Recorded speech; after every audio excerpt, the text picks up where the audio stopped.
Fantastic. And so that, I mean, that's why we have these rules. People want to spend time with their families. Right. Game 2 is a different story. Kupatair against Seed. A whole different story. Right. Talk about Teddy. He was coming off surgery. Yeah, he came back early. Last week in the recap, he was possessed. He saw his team go down 0-2, and Teddy is a tremendous leader. Really, one of the best leaders in the guy. Wears the C on his shirt as to be the captain. One of the best captains. Apropos to wear that cheater jersey week in and week out. One of the best captains in the league. He's so. Did a Met fan just give props to Jeter? If you want me to say it again, no problem. I'm a huge Derek Jeter fan. Wow. It's not to say I'm You might be the only one. No. I'm just a smart Met fan who recognizes greatness, especially Derek Jeter. Talking about leaders, Teddy is he's a great leader. He came back off the surgery, coming back, goes 4 for 7, 2 triples, 3 run scores. The guy could barely run to third base. Imagine if he had his full legs, he would have been home twice. We'll mention one of those triples in a minute. I just want to get to what happened in Game 2. So T.I. did jump to an early lead. Then a late inning error by, I believe it was Wedge, and then a big hit by Jonathan Setton on Kupatair tied the game in the top of the 7th. Bottom of the 7th, how many times could we say it? Teddy Ishak leads off, the captain, the leader, big, humongous triple to lead off the inning with nobody out. Bro, just get me on. Just get me on, bro. And after that, we had 2 intentional walks by the Cohens. Right. Bases loaded, nobody out. A Broshak, one of them, I can't confirm which Broshak was up, hit a ground ball to third. Third baseman B.A., our boy B.A., threw the ball home. Mishap, Ishak slides under the tag, safe, game over, Broshaks win. First win of the season. Pie in the face, first win of the season. Huge win for the Broshaks. They were this close to going 0-4, which would have been a big hurdle, a big stumbling block to start the season like that. So just a quick recap: we got 2 teams at 3-1, 2 teams at 2-2, 2 teams at 1-3. Right. So well, something we didn't mention about this game was A.B. Cohen pitched both games and was strong. Is that right? He pitched both complete games? He pitched both games, and I heard he was very, very good. That's dangerous. So last week's 9-2 debacle really motivated A.B. So who knows if... I saw A.B. warming up before the game. He looked good. He looked good. So I have a quick question for you guys. What is the playoff scenario this year? Let's let everybody know what's going on with the playoffs. Let's break it down. Let's break it down. So we changed it up this year because we have 6 teams. We decided that we're going to have all 6 teams make the playoffs. Okay. We're going to have teams 1 and 2 get a bye. Into the next round. Correct. And then teams 5 and 6 are going to play teams 3 and 4.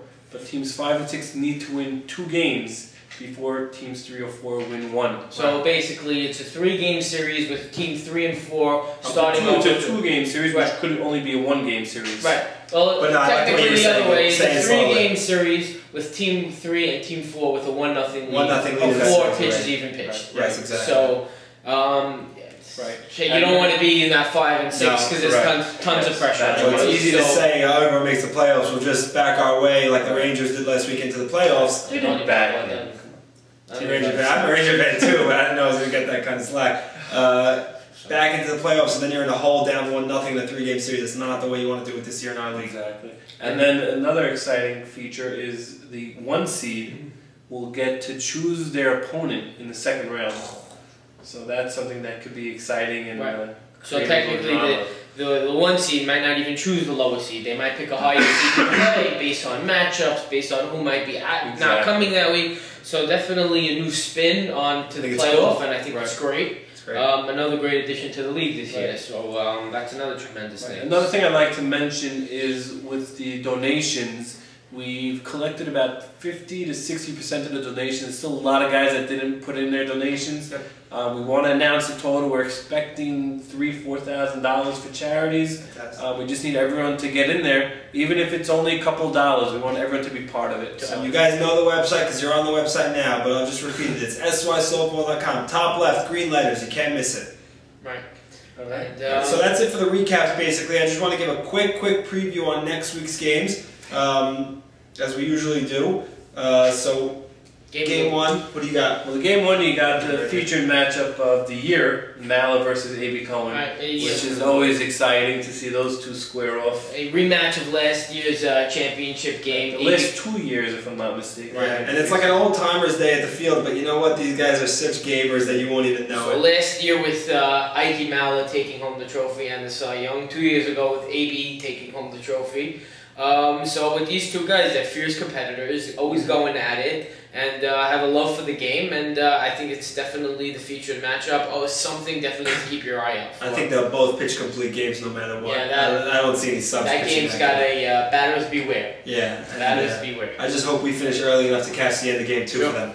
Sure. Right. You got the second game of the week is our Yeshivat Lev Ahadon. Oh, it's us against you. Against the Mitzvah Men. Right. We're going to probably need a guest next week to speak about some other games.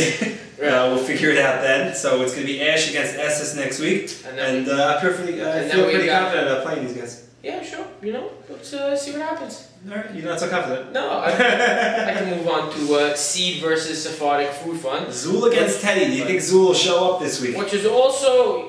No, I think Zool. I don't know. I think he's still trying to steal another win from last week, so I don't know. But I love two teams that are in the basement.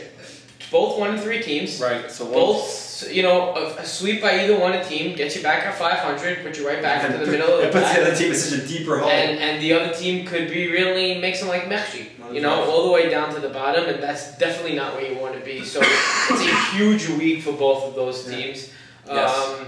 You got Eddie Elbaz against Mark Cohen, and fantastic matchup. Mark has been pitching well, so fantastic matchup.